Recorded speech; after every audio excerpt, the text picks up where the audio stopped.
صبر انسان کو تب آتا ہے جب وہ اللہ پہ بے پناہ یقین رکھتا ہے، جب انسان یہ جان جاتا ہے کہ اب جو ہوگا اور پہلے جو ہو چکا وہ سب کچھ اللہ کی رضا سے ہوا ہے، پھر دل مطمئن ہو جاتا ہے، پھر کوئی چیز پہلے کی طرح تکلیف نہیں دیتی، بس ایک عجیب سا سکون مل جاتا ہے۔ بس یہی خدا پہ یقین کی آخری حد ہے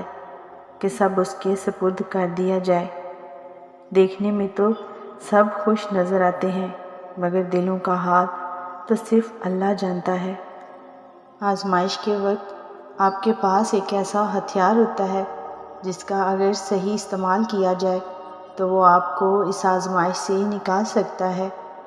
اور اگر غلط استعمال کیا جائے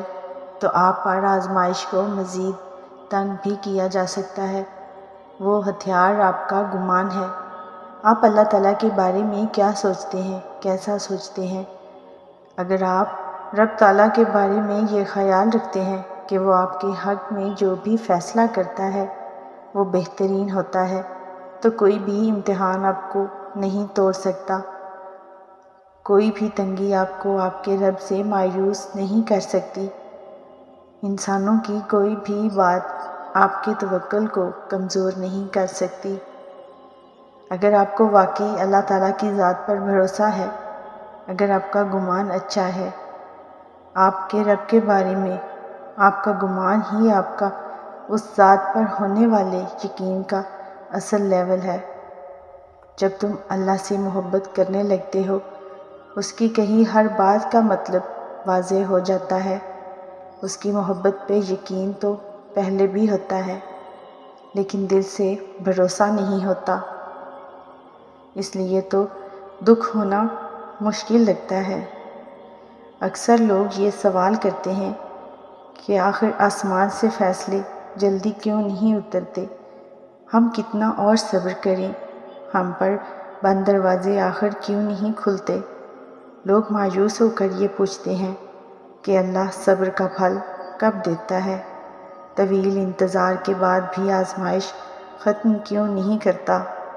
تو یاد رکھنا، زندگی میں ناکام اور پیچھے رہ جانے والے لوگ وہ ہوتے ہیں جنہیں یہ معلوم ہی نہیں ہوتا کہ ہمت ہارنے کے وقت وہ کامیابی کے کتنا قریب پہنچ چکے ہوتے ہیں، کیونکہ جب بھی کوئی آزمائش بے حد بڑھ جائے تو وہ اپنے آخری مراحل پر ہوتی ہے۔ ایک بات یاد رکھنا کہ کامیاب لوگ ہمیشہ اپنے فیصلوں سے حالات بدل دیتے ہیں، اور ناکام لوگ حالات کے ڈر سے اپنے فیصلے بدل دیتے ہیں۔ شیخ سعدی رحمۃ اللہ علیہ فرماتے ہیں